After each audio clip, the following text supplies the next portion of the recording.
Hello दोस्तों, स्वागत है आप सभी का उमंग प्लेटफॉर्म पे। आज हम बात करने वाले हैं डॉक्टर भीमराव अंबेडकर के बारे में कि भीमराव अंबेडकर कौन थे और वे क्या क्या किए हैं। डॉक्टर भीमराव अंबेडकर को भारतीय संविधान का निर्मात्री के रूप में भी जाना जाता है। चलिए आज उन्हीं के बारे में आज हम लोग बात करेंगे। सबसे पहले ये जानते हैं कि भारत की डॉक्टर भीमराव अंबेडकर का जन्म कब हुआ था। डॉक्टर भीमराव अंबेडकर का जन्म 14 अप्रैल 1891 ईस्वी को हुआ था और 6 दिसंबर 1956 का इनका मृत्यु हो गया था। आप लोगों को तो पता ही होगा कि हर साल 14 अप्रैल को अंबेडकर दिवस के रूप में भी मनाया जाता है। ठीक है। उसके बाद भारतीय संविधान के जनक के रूप में भी इनको जाना जाता है। इनका बाबा साहब इनका एक उपनाम भी है। और इनको भारतीय संविधान का जनक के रूप में भी जाना जाता है। अब देखिए इनका परिचय के बारे में ज़रा देखते हैं। वो क्या थे? वे एक सामाजिक सुधारक, न्यायविद, अर्थशास्त्री, लेखक यानी वो किताब भी लिखते थे और तुलनात्मक धर्मों के विचारक थे और वह तरह तरह के संस्थाओं में भाग भी लेते थे ताकि लोगों के हित में हो, लोगों की भलाई हो। ठीक है। अब चलिए देखते हैं कि भारतीय संविधान में मसौदा समिति के पहले अध्यक्ष थे।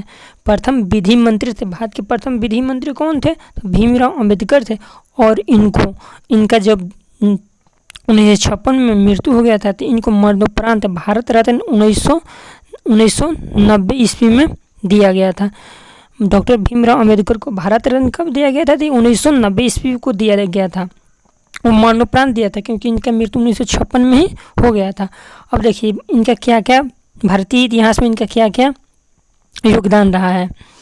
ये एग्जाम में अक्सर पूछा जाता है कि तीनों गोलमेज सम्मेलन में भाग लेने वाले व्यक्ति कौन थे? तो डॉक्टर भीमराव अंबेडकर ही थे। तीनों गोलमेज सम्मेलन में भाग लेने वाले व्यक्ति थे डॉक्टर भीमराव अंबेडकर। और बहुत सारे लोग थे लेकिन मुख्य रूप से इनको ही जाना जाता है कि तीनों गोलमेज सम्मेलन में भाग किसने लिया था? तो डॉक्टर भीमराव अंबेडकर ने ही लिया था। अब देखिए एक आता है पूना पैक्ट। पूना पैक्ट कब हुआ था? तो सबसे पहले पूना पैक्ट हुआ था 1932 ईस्वी में। पूना पैक्ट हुआ था 1932 में। इस पूना पैक्ट पर हस्ताक्षर भीमराव अंबेडकर किए थे और एम.के. गांधी की ओर से कौन किया था? तो मदन मोहन मालवीय ने किए थे। चलिए तो इसको देखा जाए। यह समझौता एम.के. गांधी और भीमराव अंबेडकर के बीच हुआ था। इस पैक्ट के तहत वंचित लोगों के लिए प्रांतीय विधायिकाओं में सीटों को 71 से बढ़ा करके कितना कर दिया गया था? तो 147 कर दिया गया था। तो ऐसे एग्जाम में पूछेगा कि प्रांतीय विधानसभाओं में सीटों को 71 से बढ़ा करके कितना कर दिया गया था? 147 कर दिया गया था, जिस पर भीमराव अंबेडकर एक ओर से हस्ताक्षर किए थे और एम.के. गांधी की तरफ से मदन मोहन मालवीय हस्ताक्षर किए थे। अब देखिए जम्मू कश्मीर के विशेष राज्य का दर्जे का विरोध ही किए थे। हर राज्य को जैसे असम, 7 सिस्टर के जितने भी राज्य हैं उन लोगों को विशेष राज्य का दर्जा दिया गया है। ठीक उसी तरह जम्मू कश्मीर को जब विशेष राज्य का दर्जा दिया जा रहा था तो ये उसका विरोध भी किए थे। और समान नागरिक संहिता का इन्होंने क्या किया था? तो समर्थन किया था। अब देखिए भीमराव अंबेडकर ने ही अनुच्छेद 32 को संविधान का आत्मा और हृदय कहा था। अनुच्छेद 32 को संविधान की आत्मा और हृदय के रूप में संदर्भित किया था। कौन? तो भीमराव अंबेडकर ने ही। तो ये पूछेगा कि अनुच्छेद 32 को संविधान का आत्मा किसने कहा था? तो भीमराव अंबेडकर। तो वैसे संविधान की आत्मा प्रस्तावना को बोला जाता है, लेकिन यहाँ पे एक अनुच्छेद 32 का यहाँ पर प्रयोग किया गया है। तो अनुच्छेद 32 को संविधान का आत्मा किसने कहा था? और डॉक्टर भीमराव अंबेडकर ने कहा था। अब देखिए ये कौन कौन सी पत्रिकाएं लिखे थे। तो सबसे पहले इन्होंने लिखा था मुख्य नायक एक पत्रिका है जिसका 1920 में इन्होंने लिखा। उसका बहिष्कृत भारत किसने लिखा था? तो भीमराव अंबेडकर ने लिखा था। कब लिखे थे ये? उन्होंने 1927 ईस्वी में लिखे थे। उसके बाद एक समता 1929 में और जनता 1930 में। तो ये आपको कभी कभी मिलान करने में दे देगा। कैसे दे देगा?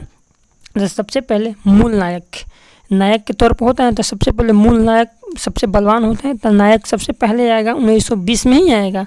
उसके बहिष्कृत भारत, मानो भारत का बहिष्कृत किया जा रहा है, मानो खंडित किया जा रहा है। बहिष्कृत भारत को 1927 में किया जा रहा है। एक है समता, समता मान एकत्र करना, समता 1929 में किया जा रहा है। और ठीक 1 साल के बाद जनता, भाई किसके लिए किया जा रहा है, तो जनता के लिए ही ना किया जा रहा है। जनता 1930 में इन्होंने ये इन 4 पत्रिकाएं का अनावरण किया था। उसका अब देखिए संगठन, कौन कौन से संगठन इन्होंने बनाया था। सबसे पहले बनाया था बहिष्कृत हितकारिणी सभा।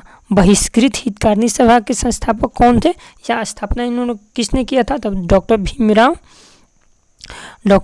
भीमराव अंबेडकर ने ही किया था। कब, तो 1930 में। अब देखिए एक जनता पत्रिका था ना लास्ट वाला, जनता पत्रिका कब इन्होंने किया था, तो 1930 में है।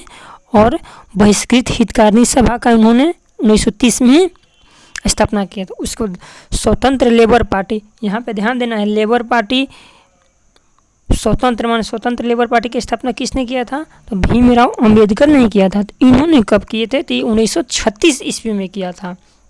उसके बाद एक होता है शेड्यूल्ड कास्ट फेडरेशन। कौन सा, शेड्यूल्ड कास्ट फेडरेशन। ज़्यादातर इन्होंने जो संगठन बनाए हैं वो कास्ट के तौर पर ही इन्होंने फेडरेशन बनाया है। तो बहिष्कृत हितकारिणी सभा 1930 में, स्वतंत्र लेबर पार्टी 1936 में और शेड्यूल्ड कास्ट फेडरेशन 1942 में इन्होंने संगठन बनाया। अब चलिए अब देखते हैं पुस्तक। अब इन्होंने कौन कौन सी किताबें लिखी हैं, ठीक, जो एग्ज़ाम की दृष्टि बहुत इम्पोर्टेंट हो जाता है आप लोगों को।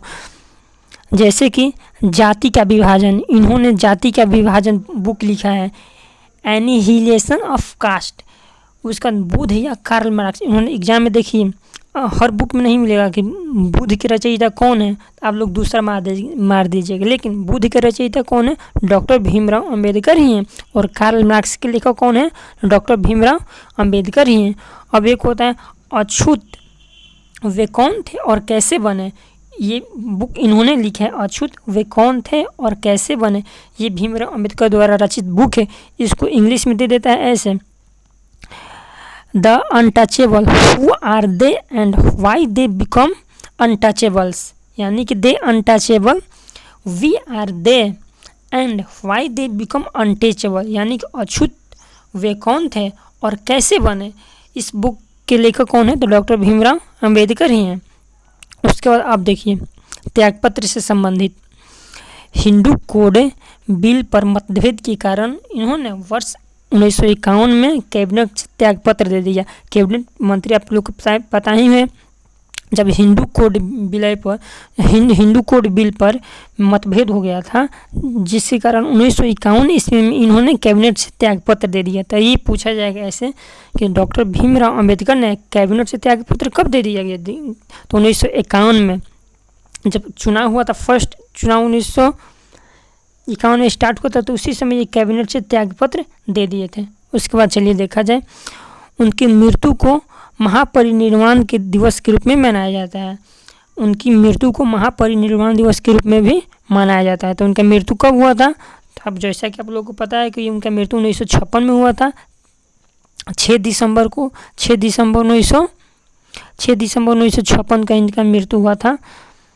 तो आज हम भीमराव अंबेडकर से संबंधित इतना ही कुछ नोट्स लेकर आए हैं। अगर अच्छी लगे तो आप वीडियो को लाइक करिए, सब्सक्राइब करिए। मिलते हैं नेक्स्ट वीडियो के साथ, तब तक इस वीडियो को देखने के लिए बहुत बहुत धन्यवाद।